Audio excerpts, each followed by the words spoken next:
Thank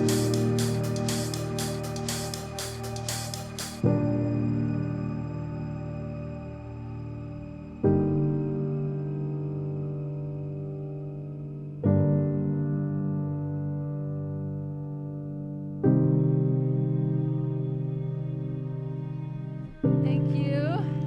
Such an honor to be here with you guys here this morning. We love your pastors, Pastor Josh and Carly.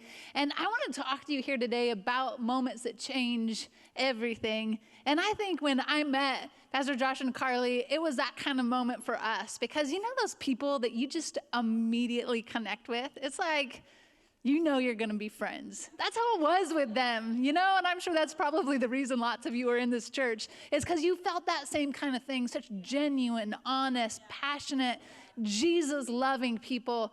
Wow, it's so fun to be here and to be worshiping with you this morning. I'm honestly glad there's a third service, and I get to go through that worship set all over again. Worship one more time. That's fun. I love it. So yes, me and my husband, we are lead pastors together in a church out in the valley. We just crossed our 4-year anniversary. Yes, it's been a ride. It's been a lot of fun. We have 3 kids. We have 2 boys, 13 and 11, and then our girl, she is 8, Annie. And so we are just having fun. We're just like on the journey of doing what God's called us to do. And so when Pastor Josh asked me to speak here today, he told me you've been in a series all about the will of God. And I think that this message today is going to fit in with what you've already been talking about, because I want to talk to you about how the will of God is to include you in what he's doing on the earth. In fact, I titled it, Tag You're It. Because really, Jesus came, he did what he was going to do on the earth, but then he ascended. He went back to sit at the right hand of the Father and wait until the time when he wraps everything up here on the earth. And he basically said, tag, you're it. Now you go and do what it is I've called you to do. And every single one of us, we have a part to play. And it's the will of God that every single one of us would be involved in what he's doing here on the earth. And there's moments where all of a sudden that becomes apparent to us at a whole new level. Maybe you can look back and there was a moment where you came into an understanding of who Jesus is and what he wants to do inside of your life. And it changed everything as you surrendered your own control of your life in order to give him control of your life. And it transformed everything. But then there's these moments that continue to happen inside of our walk with God, where he calls us into new levels of obedience, into new levels of partnership. There's these moments where everything kind of turns upside down, and you can't really go back to life as you once knew it. I was thinking about some moments like that inside of my life, just on a natural level. You know, the moment we found out we were going to have a child, everything changed. Even though we didn't know what it would look like, what that really meant for us, it was like in that moment, you knew everything's changing. There was this other moment that took place inside of our life back before me and my husband were Danny and Jamie, when we were just individually walking through life, doing our thing. We were on this missions trip, and, you know, we had been kind of having conversations, hanging out a lot more than usual. It was a little bit obvious that there was some interest, but, you know, we hadn't really communicated about anything. It's not like, you know, he'd come out and said, like, hey, do you want to go on a date or something? Because we're kind of in this missions trip where it's like we're all just hanging out all the time anyways, kind of thing. And I'm on this trip where somewhere in the middle of it, I got this infection in my foot. And my foot swelled up to like 3 or 4 times the normal size of what a foot should look like. So I'm like hobbling around, and he graciously offered to, you know, be the shoulder that I could lean on. He's a little strategic inside of that, you know. And then we got on this bus, and hours of travel to go to this other country where we were going to do ministry. And on the bus, we sat by each other, and we just talked and talked and talked until it was late into the night. And everybody seemed like they were asleep, you know, when it gets kind of quiet and you kind of feel like all conversation is faded.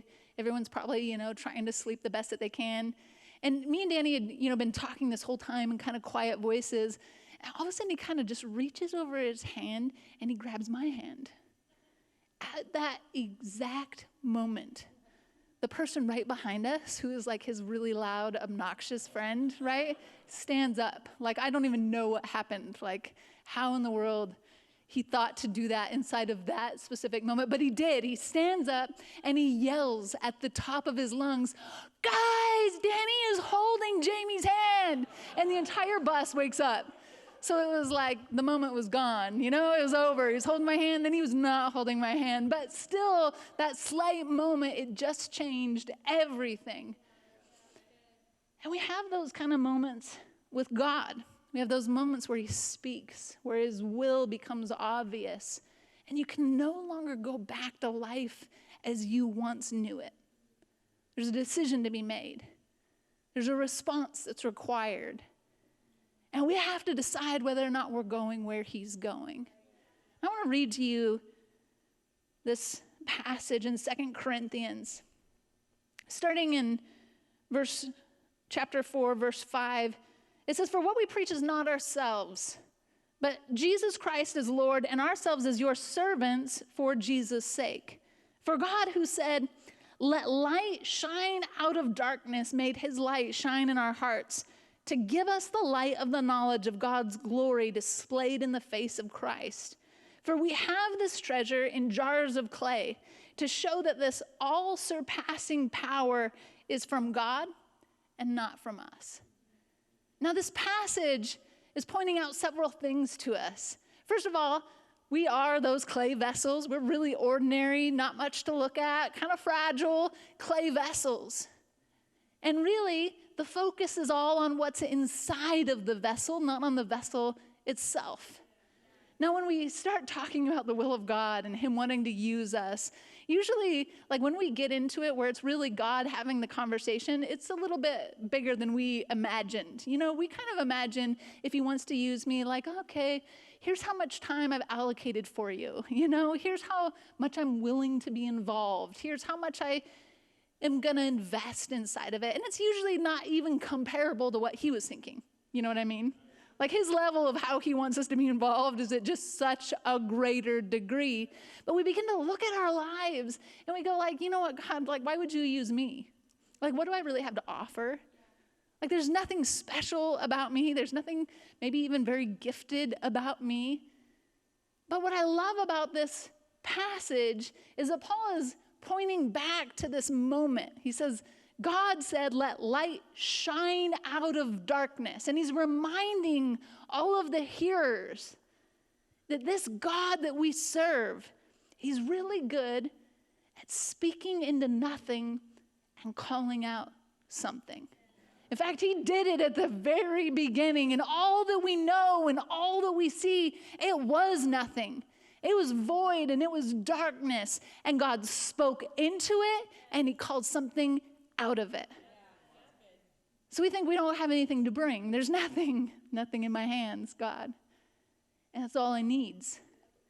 God can speak into our nothing and he can make it something. So we bring these excuses to him and we go like, God, I don't have the right education to be used by you to do what it is that maybe you're asking me to do. I've never been to Bible college. I haven't gone through the leadership collective yet. I haven't even joined a connect group. I haven't been here very long. I don't even know what's going on, okay? I just walked in. I don't even know these people, And we have these excuses of like, you couldn't possibly want me to do anything. I'm still checking things out. I'm still figuring out what's going on. Or maybe it's I'm not a very good leader. I just don't have the skills or the qualification. Nobody actually wants to follow me. Nobody would listen if I had something to say. My life is a mess. I really need God to come and do something inside of my life, but really it's just a total mess. And we come and we say like, we have nothing. And he says, exactly, that's all I need. Speak into that nothing. And all of a sudden it becomes something. And not just any old thing, something incredible. And we look at the world around us. And there's just this awe at what he's created. And to consider that it was all nothing at one point just blows my mind. Even if we bring nothing, it's exactly what he needs to work with.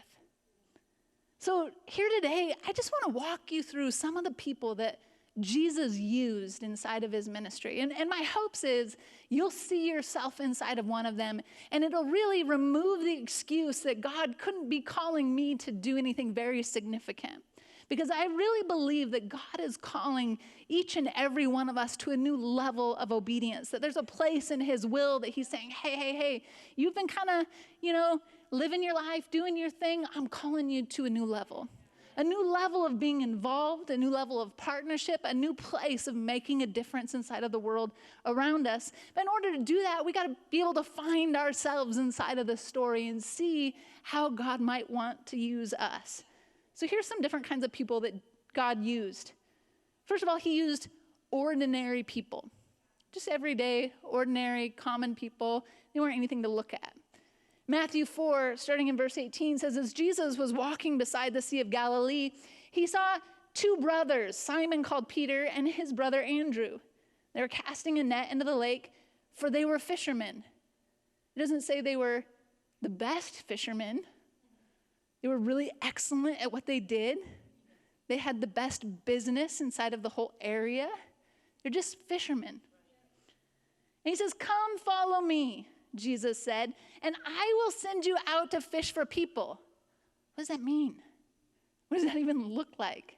We know fishing for fish. We've been doing this our entire life. What's it mean to fish for people? And at once, they left their nets and they followed him. It's amazing, actually, when you think about it. They just dropped their nets. They said, wherever you want to go, whatever you want to do, even though it doesn't make total sense, I'll go where it is you're going.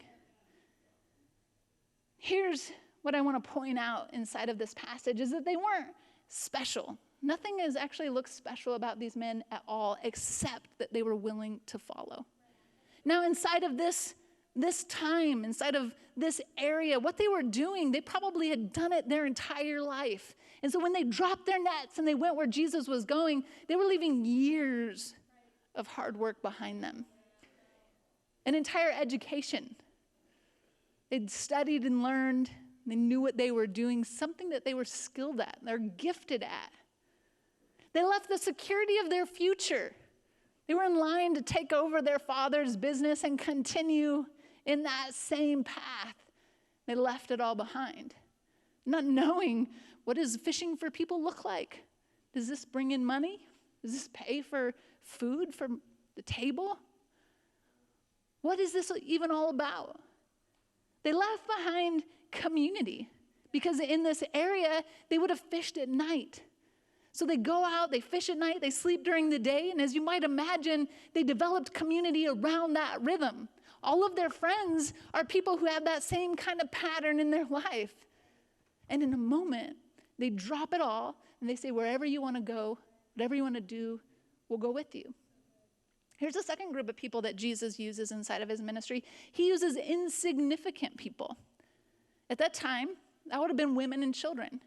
Jesus refused to keep the children away. And then even when they said, come on, Jesus, it's kind of annoying. It's a little bit of a nuisance. He said, let them come. He used women.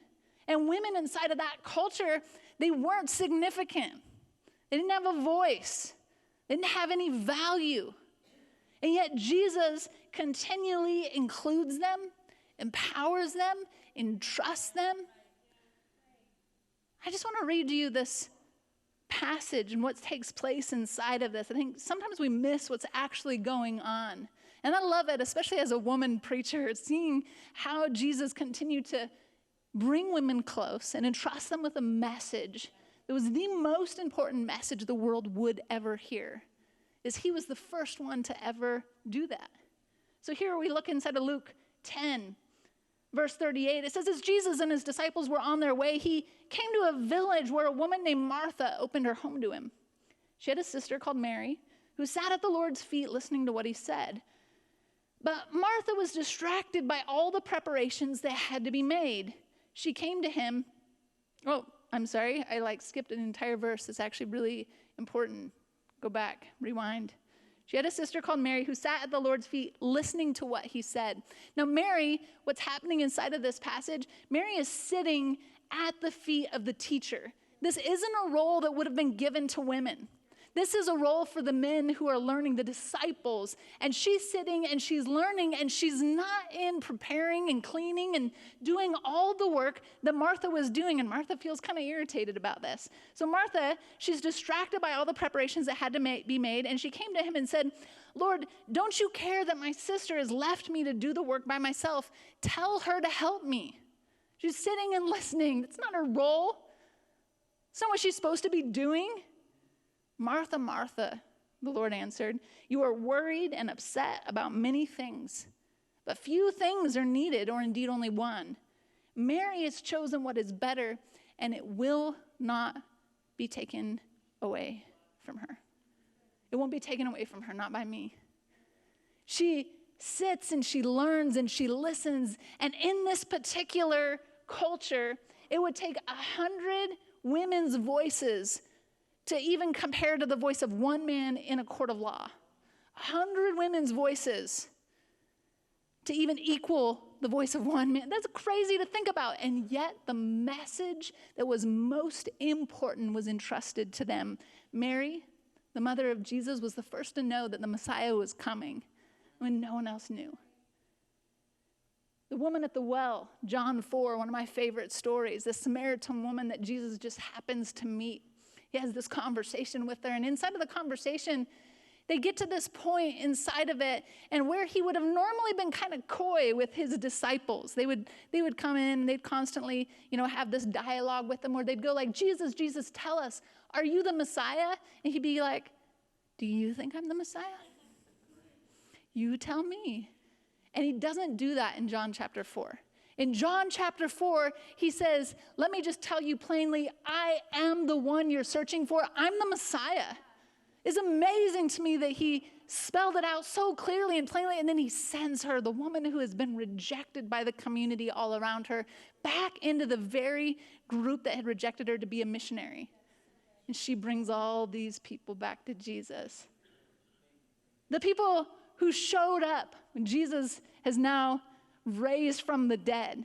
The tomb is empty. He did what he said he was going to do. The people who were there, who first understood the news and were then entrusted by God to bring it to everyone else, they were women. Women whose voices didn't matter inside of the culture, and yet Jesus entrusted them. Here's another group of people that he used. He used people on the outside. So they were a culture that was all about, here's who's on the end. Here's the people who belong. Here's the people who we use inside of this culture. And we don't like outsiders very much. And we especially don't like Romans who are oppressing all of the Jewish people. And yet Jesus encounters this Roman centurion, and he looks at this man after he has asked him to heal his servant. And here's what he declares. Truly, I tell you, I've not found anyone in Israel with such great faith.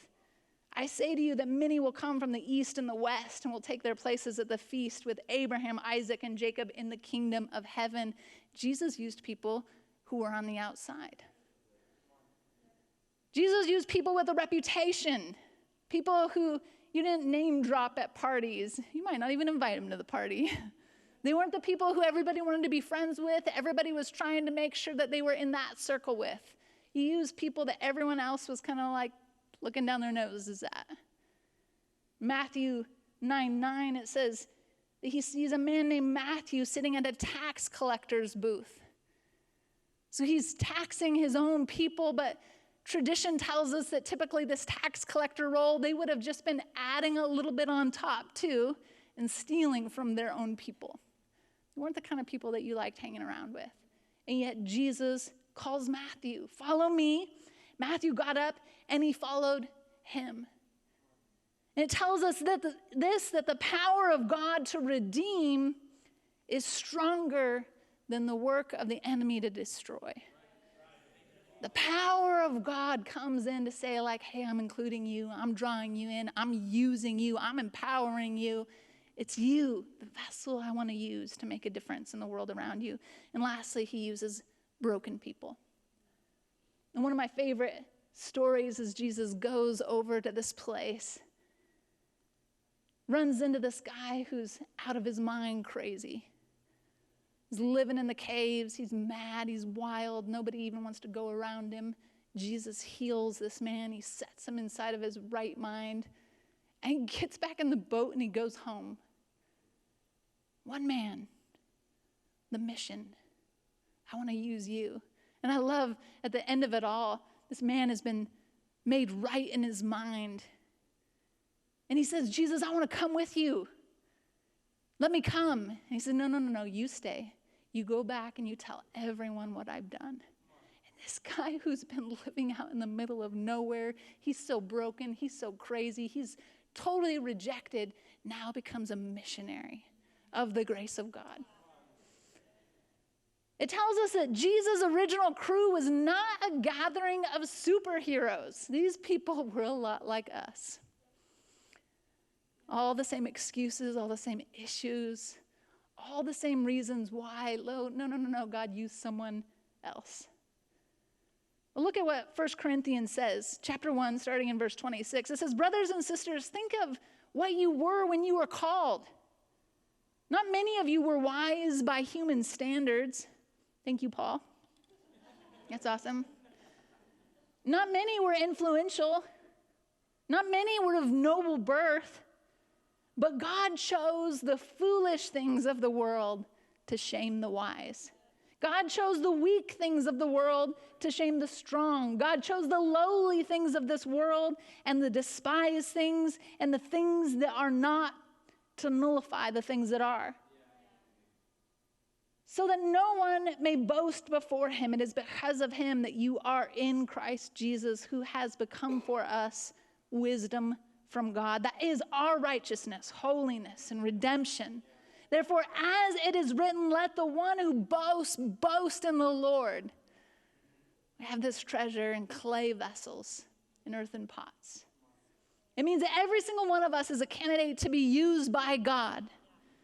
Every single one of us, there's something he wants to draw out of you, use you to make a difference in the world around us. And really the only excuse then that we're left with is like, well, you know what? I just don't want to.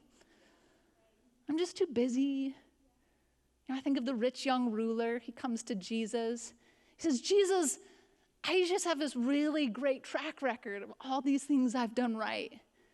Look at my resume. It's awesome. It's glowing. Tell me what I need to do because I want to be in on what you're doing. I want to be included in what's happening. And Jesus looks and he says the very thing he didn't want him to say. The one thing that was like, oh, you went there. He points out and he says, okay, go sell all your riches. Come on, let's go. Let's do this. Come follow me. Drop your nets. I'll teach you how to be fishers of men. And he goes, oh, man. Yeah, that. Okay. I wasn't really thinking that extreme. I wasn't thinking that radical of Jesus. I was thinking just a little bit percentage of my time maybe, like maybe one night a week, just a couple hours. Maybe I'll join a connect group. Maybe I'll serve every once in a while. Maybe I'll give a little bit more in the offering this week. You're asking a little too much. But really when God comes and he taps us on the shoulder and says, hey, I want to do something through you, tag, you're it, come on. This is incredible. This is amazing. I'm doing something on the earth that is going to transform lives. Then really we've got to decide, well, how then are we going to respond? How are we going to respond? And I believe this is the response that God would ask from every single one of us here today, that in this moment, as he begins to maybe tug at our heart and maybe stir up some things that he's calling us to, here's really the response that he's looking for in us. Number one is that he wants us to go all in. He's really looking for all, not like part, not like a percentage, not like one night a week, not like when you get around to it, or in seasons that aren't so busy. He's looking for you to be all in, unashamedly, because he was all in, right? He was all in, so he unashamedly says, I want you to be all in. I want you to be in this. I want you to go with me. And I love the way that the Apostle Paul frames this up, because he has a great resume. He has some things that he's done with his life. He has some reasons to be confident in what he's accomplished on the earth and the track that he's headed on. And yet he frames it up inside of Philippians like this. He says, if someone else thinks they have reasons to put confidence in the flesh, I have more. I win. I can one-up you all day long. Let's play this game. Now, his list might not compare with our list here today, right? But he lists out this whole list of all the reasons why he has an impressive resume and he was going somewhere in life. And then you skip down just a little bit and he says, but whatever were gains to me, I now consider loss for the sake of Christ. What is more, I consider everything a loss because of the surpassing worth of knowing Christ, Jesus, my Lord, for whose sake I have lost all things. He says it's so worth it.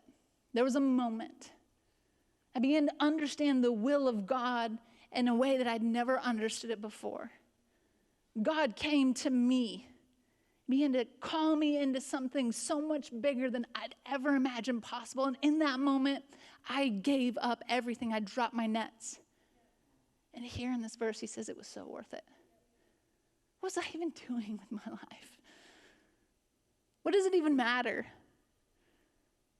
There's nothing in comparison to what I've been invited to be a part of. Here's the second thing. He wants us to go all in. But the second thing is he wants us to dream his dreams. He wants us to begin to own it. You know, some of you might be parents in the room, and you get this idea, like maybe around holidays, or graduation weekend is this weekend, and maybe you're throwing a party, and you get this idea of here's how you'd like things to go. Or maybe I'm just like this, but I definitely have an idea of how I'd like things to go, you know? And I want my kids to own it too, you know? I don't want it to be like me dragging them into my ideal of how it should all happen. I want them to be like, Mom, we know this house should look spotless. That every little nook and cranny should be cleaned, and everything put in its right space. You wanted us to not only clean our rooms, but to pick up all the stuff that we leave throughout the entire house, and even the backyard where we just have stuff into every corner. The fort that we built last night with all of the pillows and all of the blankets in the entire house. You wanted us to take them all and put them back in their spots. That's what you wanted, so we did it already. I want them to own the atmosphere. You know, like today we woke up in the best mood. Just from the moment that our eyes opened, there's no complaining in our hearts. No, like, I can't believe we have to do this and everyone's coming over and you made this for breakfast and I can't believe my sister or brother said or did that. Like, they just own the atmosphere, right? Like, we're just going to be so nice to each other today. We're just going to be so selfless and encouraging and kind. And every time you ask of something, we're going to be like, yes, I was thinking that too. Let's do this together as a family. Let's make this awesome. I want them to own it. And it's never happened. I'm waiting. There's going to be a day, and it's all going to come together for me. And it won't be like me dragging them into it. Like, come on, guys. It'll be like them owning it, right? At least that's my hope. In that same way, Jesus wants us to own his vision. He wants you to own his dreams. So I want to drag you into it. Come on, care about the people who aren't here. Care about your friends and your family.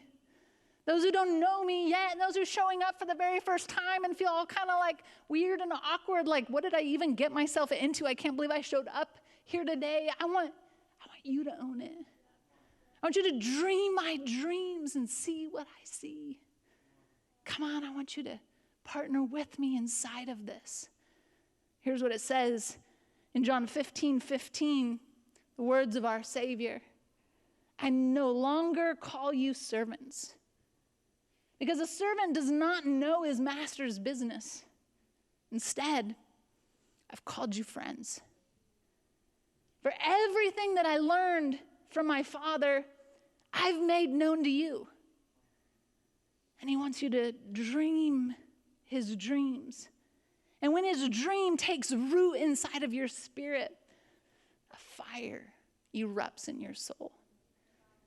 Church is no longer something that you attend. It's who you are.